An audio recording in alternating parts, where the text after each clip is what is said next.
Hai,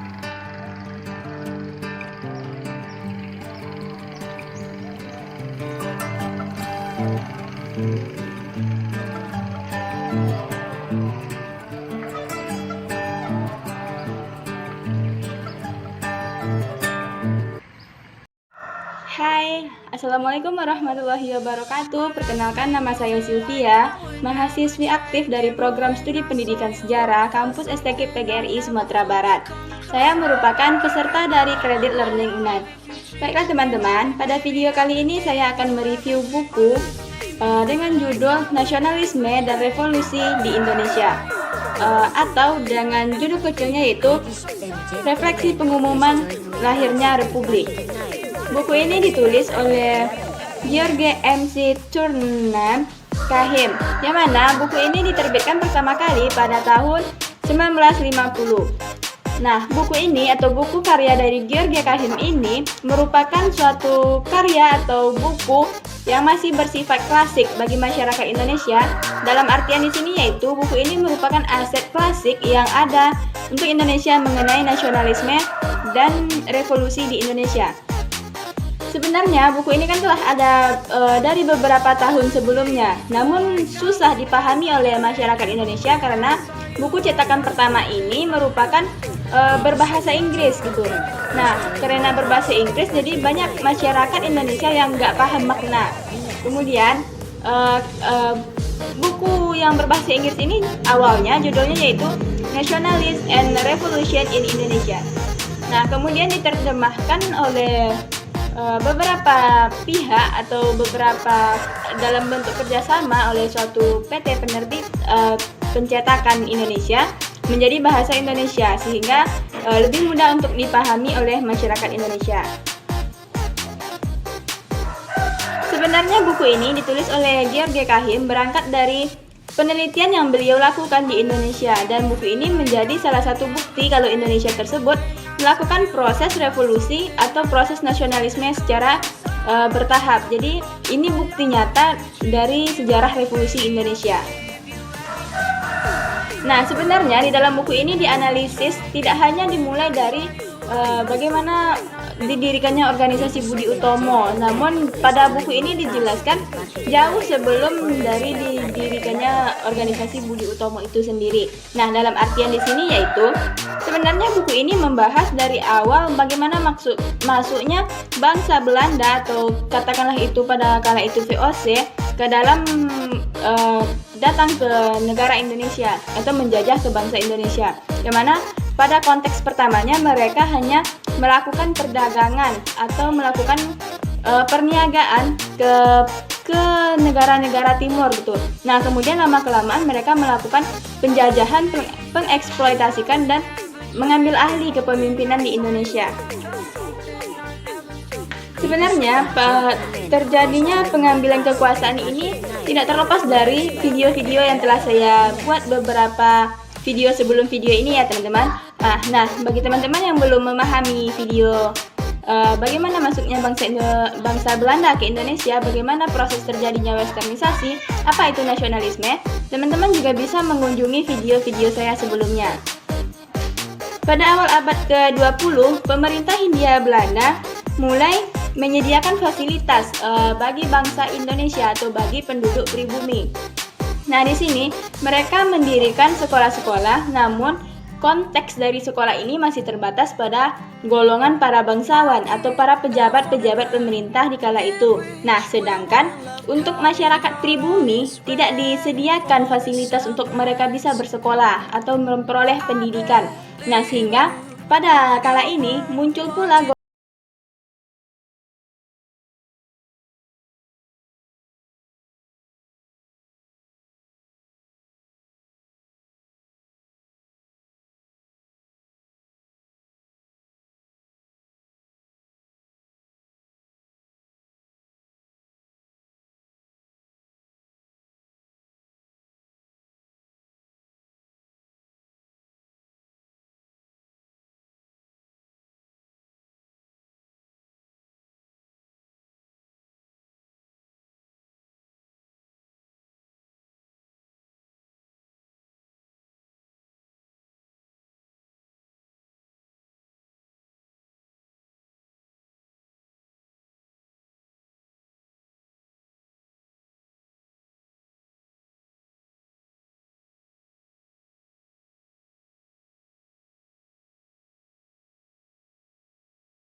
bangsa Indonesia tersebut mendapatkan kedudukan dalam sistem pemerintahan, bisa menjadi seorang pejabat pada kala itu. Nah, di sini hal ini terjadi karena situasi dari perpolitikan pada saat itu kan terjadinya transisi perpindahan kekuasaan dari Belanda ke Jepang. Jadi banyak dari kursi-kursi parlemen itu yang kosong, sehingga pihak Jepang memberikan izin kepada masyarakat pribumi untuk mengambil alih kursi-kursi kosong dari pemerintah Belanda di kala itu. Nah, dengan adanya kesempatan ini dari pihak Jepang, maka memupuk rasa percaya diri masyarakat Indonesia bahwa mereka itu bisa gitu. Nah, selanjutnya hal ini juga didukung, rasa nasionalisme ini juga didukung oleh adanya izin dari pemerintah Jepang kala itu bagi masyarakat Indonesia untuk berbahasa Indonesia gitu. Maksudnya di sini diresmikannya bahasa Indonesia sebagai bahasa pemersatu bagi bangsa Indonesia itu sendiri. Nah, selain itu bahasa Indonesia ini juga diajarkan di sekolah-sekolah dasar sampai ke tingkat SMP, katakanlah pada saat ini SMA, dan sampai juga ke perguruan tinggi. Intinya dalam buku ini dijelaskan bagaimana kedatangan bangsa Barat, katakanlah itu VOC atau Belanda, sehingga terbentuknya nasionalisme, terjadinya revolusi, terjadinya kemerdekaan, bahkan adanya agresi militer yang kembali dilancarkan oleh Belanda sampai terbentuknya Indonesia tersebut terbentuk sebagai Negara Kesatuan Republik Indonesia, yaitu pada tanggal 17 Agustus 1950 waktu itu. Dalam buku ini juga dijelaskan bagaimana perjanjian-perjanjian atau proses perjuangan bangsa Indonesia dalam memperoleh kemerdekaan sampai mempertahankan kemerdekaan, sehingga terbentuklah refleksi diumumkannya bagaimana Indonesia tersebut sebagai negara republik atau Negara Kesatuan Republik Indonesia. Nah, di sini juga dijelaskan sedikit bagaimana perjanjian-perjanjian yang terjadi di Indonesia seperti perjanjian Renville, Linggarjati, konferensi meja bundar dan lain sebagainya yang menjadi pelopor diakuinya Indonesia sebagai negara merdeka, sebagai diakuinya Indonesia secara de facto oleh masyarakat negara lain. Nah, tidak hanya itu, di dalam buku ini juga dijelaskan bagaimana perubahan atau pergantian roda pemerintahan, maksudnya di sini yaitu dari yang bersifat parlementer berubah menjadi yang bersifat presidensial menjadi parlementer. Di sini maksudnya yaitu perubahan ini terjadi pada masa 3 tahun pemerintahan Jepang di Indonesia. Nah, selain itu pada buku ini maksudnya dari presidensial ke parlementer ini berubah dari sistem yang awalnya otoriter atau katakan itu sewenang-wenang menjadi pemerintahan yang bersifat demokrasi. Nah, pada buku ini juga dijelaskan bagaimana Soekarno sekalipun kedudukannya dalam sistem pemerintahan, maksudnya di sini yaitu Soekarno sebagai kepala negara, kedudukannya yaitu dia sebagai kepala negara gitu, cuma yang menjalankan pemerintahan di kala itu yaitu katakanlah itu Perdana Menteri. Jadi Soekarno hanya sebagai presiden, cuma kebijakan-kebijakan atau yang menjalankan pemerintahan itu ya Perdana Menteri.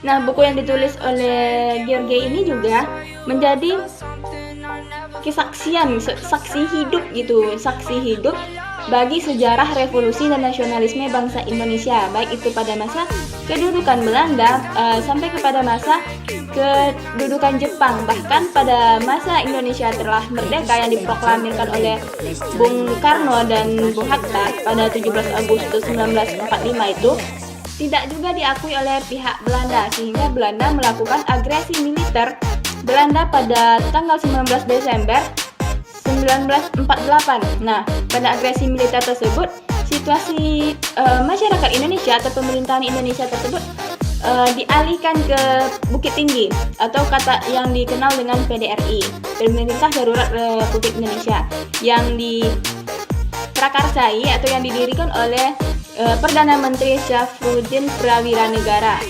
Nah, kemudian Akhirnya pada konferensi meja bundar ini juga udah turun tangan pihak PBB untuk menyelesaikan masalah yang berkepanjangan antara Indonesia dengan Belanda, dan akhirnya pada konferensi meja bundar ini negara Indonesia diresmikan dan diakui oleh bangsa lain atau negara lain sebagai negara yang merdeka, yaitu diakui secara de facto oleh masyarakat bangsa atau negara yang lain, sehingga Indonesia menjadi negara kesatuan Republik Indonesia pada tanggal 17 Agustus 1950. Nah, baik teman-teman, mungkin sesingkat ini yang bisa saya analisis pada video atau pada buku yang kali ini. Terlebih dan terkurang saya mohon maaf.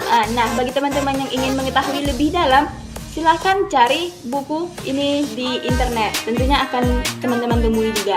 Baik, terima kasih. Sampai jumpa pada video berikutnya. Assalamualaikum warahmatullahi wabarakatuh.